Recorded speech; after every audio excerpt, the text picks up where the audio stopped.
देश के संविधान और लोकतंत्र के लिए सबसे बड़ा मुद्दा यानी कि वोट चोरी पर लगाम कसना। क्या यह मुद्दा एक बार फिर सुप्रीम कोर्ट के बारगाह में पहुंचने वाला है?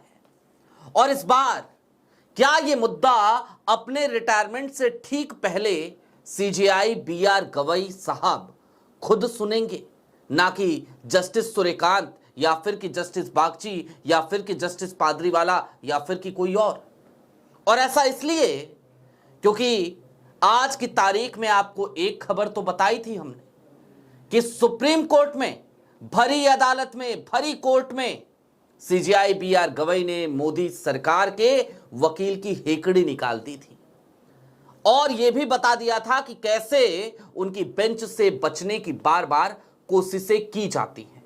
लेकिन इसी बीच में एक खबर मेरे पास और आई और मुझे लगा आपको बताना चाहिए। साथ ही साथ खबरों की एक लंबी फहरिस्त भी है जो ये बताती है कि सुप्रीम कोर्ट बीते 24 घंटे में एक अलग ही मूड में नजर आ रहा है। नमस्कार, मैं स्वप्निल और आप मुद्दा देख रहे हैं। दोस्तों, आगे बढ़ें उससे पहले एक छोटी सी अपील है। मुद्दा इन दिनों एक गंभीर आर्थिक संकट से जूझ रहा है।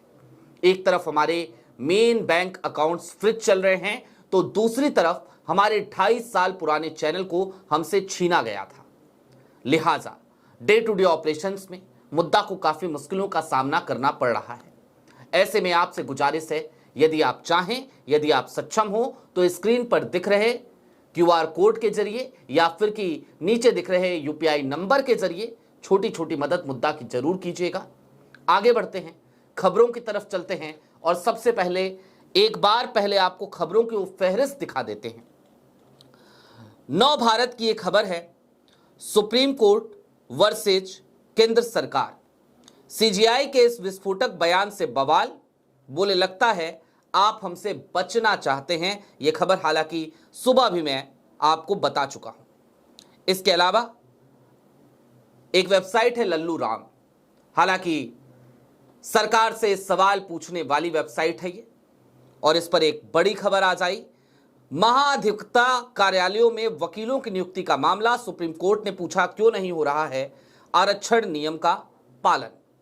इसके अलावा टीवी 9 की खबर, न्यायिक करियर में ठहराव पर सुनवाई पूरी, सीजेआई गवई की पीठ ने सुरक्षित रखा फैसला।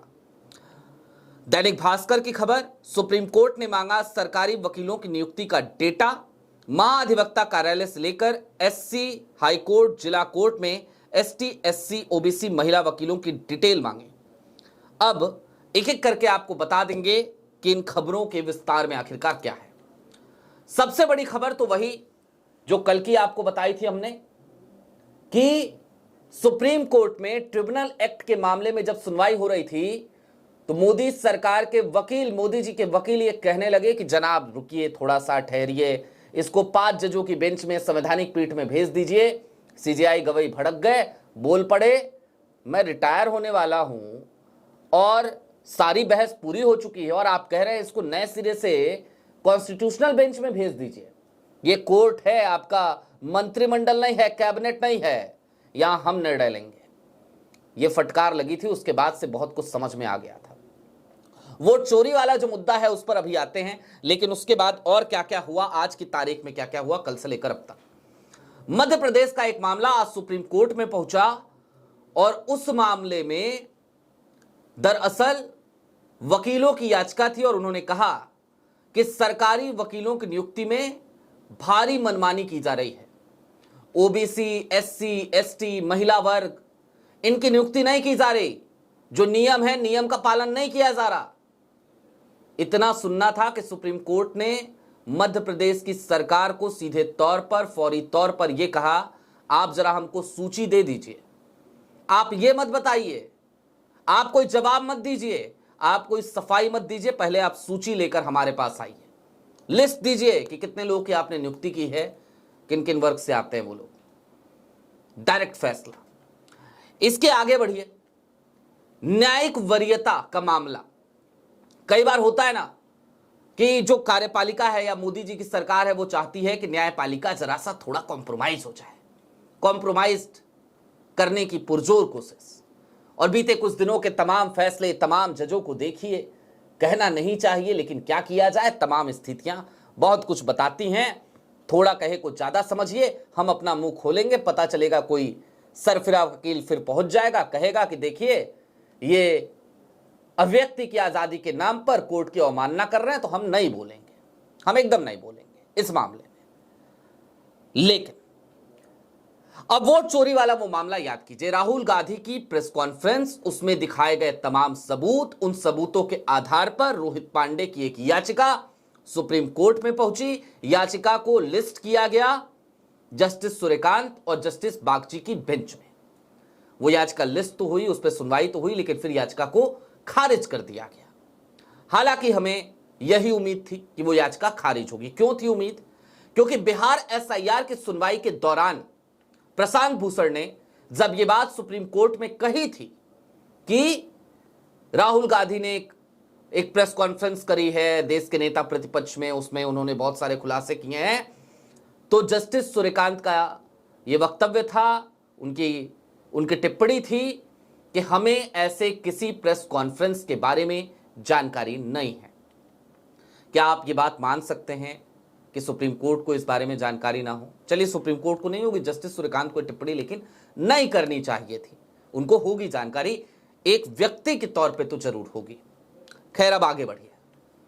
अब उसी बिहार एसआईआर की सुनवाई के दौरान ये सब कुछ जो कुछ भी हुआ था, उन सब बातों को भूलिए और आगे बढ़िए। अब राहुल गांधी की उसी पीसी और उन्हीं सबूतों को आधार बनाकर, चूंकि दूसरी बार एक और प्रेस कॉन्फ्रेंस इस बीच में राहुल गांधी कर चुके हैं, ये कर्नाटका की आलंद विधानसभा सीट को लेकर के, तो उन तमाम सबूतों को लेकर एक बार फिर सुप्रीम कोर्ट की बारगाह में मामला जा रहा है। और इस बार जो मामला जा रहा है, इस बार ये मामला ऐसा लग रहा है सुप्रीम कोर्ट का रुख देखकर, और सुप्रीम कोर्ट का छोड़िए, फिलवक्त justice B R. Gavai, CJI chief justice of India B R. Gavai का रुख देखकर कि उनकी ही अदालत में इस मामले की सुनवाई होगी। क्योंकि सीजेआई बी.आर. गवई जो तमाम मामलों से खुद को अलग कर रहे थे, आज की तारीख में लगातार ऐसे मामलों की सुनवाई कर रहे हैं जिन मामलों पे सरकार घिरती हुई नजर आ रही है। और इसका खौफ कल की तारीख में दिखा भी कि जब ट्रिब्यूनल एक्ट पे बार बार संशोधन जो हो रहे थे उसको खारिज किया जा रहा था, फिर भी केंद्र सरकार फिर से वही संशोधन कर देती थी, तो उस पर सीजेआई बी.आर. गवई ने सरकारी वकील की, अटॉर्नी जनरल की, आर वेंकट रमणी की पूरी हेकड़ी निकाली। सिर्फ हेकड़ी नहीं निकाली, उनको यह बताया कि मैं रिटायर होने जरूर जा रहा हूं, लेकिन अभी 23 तारीख तक का वक्त है मेरे पास, और आप टाइम बाई करना चाह रहे हैं क्या? आप मेरी बेंच से बचना चाह रहे हैं क्या? बचना चाह रहे हैं तो क्यों बचना चाह रहे हैं? यह आपका क्लब नहीं है, यह आपका कैबिनेट नहीं है, यह आपका मंत्रिमंडल नहीं है, यह मेरी कोर्ट है। Let me decide who will hear the petition, which bench will hear the petition, and for now I am hearing it. ये शब्द किसी और के नहीं बल्कि सीजेआई बी.आर. गवई के थे, और तलखी के साथ, गुस्से के साथ सीजेआई बी.आर. गवई, एक ऐसे जज जिनकी विरासत बाबा साहेब से जाकर जुड़ती है। और इतना ही नहीं, सीजेआई बी.आर. गवई की ईमानदारी की यदि बात की जाए तो आपको याद करना चाहिए, राहुल गांधी की सांसदी जब चली गई थी, छीन ली गई थी निचली अदालत से, फिर उसके बाद गुजरात हाई कोर्ट से, तो वो मामला सुप्रीम कोर्ट में आया। और जब सुप्रीम कोर्ट में आया तो सीजेआई बी.आर. गवई ने सीधे तौर पे एक बात कही थी। उन्होंने कहा था कि चूंकि मेरे परिवार का कांग्रेस से जुड़ाव रहा है, तो मुझे लगता है कि मुझे इस मामले की सुनवाई नहीं करनी चाहिए। उस समय सीजेआई बी.आर. गवई सीजेआई नहीं बने थे, डीवाई चंद्रचूड़ साहब सीजेआई थे उनकी बेंच पे, लेकिन मामला चला गया गवई साहब के, तो उन्होंने ये बातें कही थी। और उस समय लोगों ने कहा था कि हमें आप पर पूरा भरोसा है, आपकी न्यायिक विद्वता पे भरोसा है, आपकी ईमानदारी पे भरोसा है, लिहाजा आप ही इस मामले की सुनवाई करें। फिर राहुल गांधी की सांसदी के उस मामले की सुनवाई सीजेआई बी.आर. गवई ने करी, सजा को निरस्त कर दिया, सजा को सस्पेंड कर दिया और उसके बाद जाकर राहुल गांधी की सांसदी बहाल हो पाई थी जब वो वायनाड से सांसद थे। इतना ही नहीं, अभी मनुस्मृति को लेकर, राहुल गांधी के बयान को लेकर कई बार ऐसा हुआ कि सीजेआई बीआर गवई की अदालत में कई लोग पहुंच गए। वीर सावरकर को लेकर भी सीजेआई बीआर गवई की अदालत में कई बार लोग पहुंचे और कहा कि जनाब ये राहुल गांधी बहुत गलत कर रहे हैं, इस तरीके के बयान दे रहे हैं। सीजेआई बीआर गवई ने हर उस मामले को खारिज किया। हालांकि अन्य जजों की बेंच में जब ऐसे ही मामले गए तो इस तरीके की टिप्पणियां आई कि उन टिप्पणियों पर लगातार हेडलाइंस छपी, गोदी मीडिया को खूब मसाला मिला, लेकिन सीजेआई बीआर गवई ने संवेदनशीलता को बरकरार रखा, मुद्दों को समझा और उसी हिसाब से उन्होंने फैसले सुनाए। लेकिन वही सीजेआई बीआर गवई जिनकी एक टिप्पणी से आहत होकर उनके ऊपर जूता फेंकने की कोशिश सुप्रीम कोर्ट में की गई, यह भी इतिहास में दर्ज हो चुका है आज की तारीख में इस देश में। लेकिन चलते चलते इस बात को समझिए कि वोट चोरी का यह मामला यदि सीजेआई बीआर गवई की अदालत में लिस्ट होता है, वो खुद इस मामले को सुनते हैं, तो निश्चित तौर पर न्याय की एक उम्मीद हमें देखने को मिलेगी। कर्नाटक की एसआईटी तो जांच कर ही रही है, लेकिन उसके अलावा सुप्रीम कोर्ट में यदि सुनवाई होती है और सुप्रीम कोर्ट से कोई फैसला आता है तो ये ज्ञानेश कुमार साहब के लिए भी एक बड़ा झटका होगा।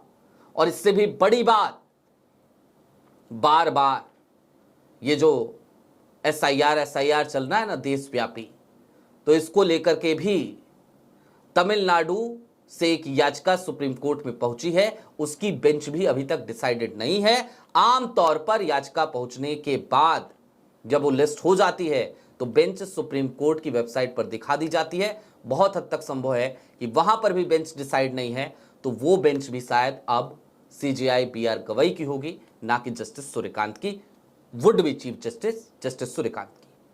कुल मिलाकर चलते चलते इस बात को समझिए कि रिटायरमेंट से ठीक पहले सीजेआई बीआर गवई आज की तारीख में एक अलग ही मोड में नजर आ रहे हैं। वो निश्चित तौर पर उन तमाम चुनौतीपूर्ण मुद्दों की सुनवाई के लिए खुद को तैयार कर चुके हैं। वो खुद सुनवाई कर रहे हैं, सिर्फ सुनवाई नहीं कर रहे बल्कि वो इस बात को भी भली भांति समझ रहे हैं कि सरकार की मंशा क्या है और निश्चित तौर पर वो न्यायपालिका को सरकार के प्रभुत्व में काम कर रही है इस छवि से दूर करना चाहते हैं।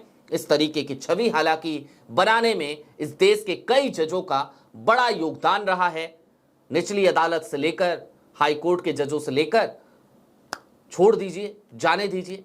लेकिन हां, फिलहाल कुछ अच्छा होता हुआ दिखे न्यायपालिका के भीतर तो उसकी तारीफ करना भी हमारी जिम्मेदारी है।